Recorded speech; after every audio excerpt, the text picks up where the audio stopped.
Hello, I'm Dr. Joe Smelcer. Welcome to another episode of Ahtna 101. You can tell from the scenery behind me, it's Christmas 2022. You can tell by bald head that I'm still going through my cancer treatments, and I lost all my hair, and that I just got back from my trip from Harvard, which Ahtna helped pay for. So thank you very much to Ahtna and the board of directors. This particular episode is about trees and our ethnobotanical uses of trees in our region. You can imagine there's only so many trees that grow in the interior of Alaska.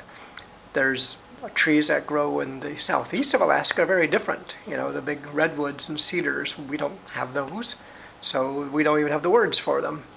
But there's a handful of trees, and of course we make use of every single kind of tree. And we'll go down those specifically. In rereading my notes from the 80s and the 90s, you know, I'm reminded of all the elders who really helped me with this section. And I have a partial list of some right away. I just had these strong memories. Walter Charley, Ben Neely, Fred John, Katie John, my mom, my grandma, Morrie Smelcer Wood, her sister, my great aunt, Morrie Secondchief, Ruth Johns, Harry Johns, Markle Pete, Peter Kalifornsky. He wasn't a member of our tribe. He was a Dena'ina, but Dena'ina has very similar words and uses for the exact same trees. So Peter also talked to me a few times. So if you remember, the Ahtna word for tree in general is just chabeli. One of the other common trees is alder. There's alder everywhere. I have packed some moose and caribou through thick alder many times in my life. It is a pain.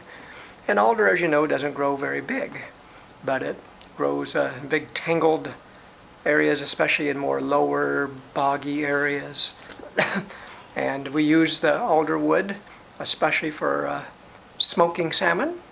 It's one of the best ones for smoking salmon because of the flavor it imparts. I can say, as someone who uses a smoker, you know, there's all kinds of wood to smoke. There's apple and mesquite and hickory and cherry, all these kind of woods. And they all impart a special or unique flavor to the meat, whatever the meat is, whether it's a red meat or a fish. And the same can be said of alder and willow, that they're green, leafy, woody parts burn and make a really nice smoke that makes our meats and our salmon taste good. So that's the ones we most choose to use. But of course we use trees for firewood. Of course we use trees for construction of things, our teepee poles and all those kind of things. Birch bark houses, which we have pictures of from the turn of the century, that some of our people in the lower Copper River lived in birch bark houses, and there's pictures, and that comes from birch bark trees, from birch trees, from what we call paper birch. We'll talk about that when we get to it. So that's enough for this episode. Stay tuned for one more.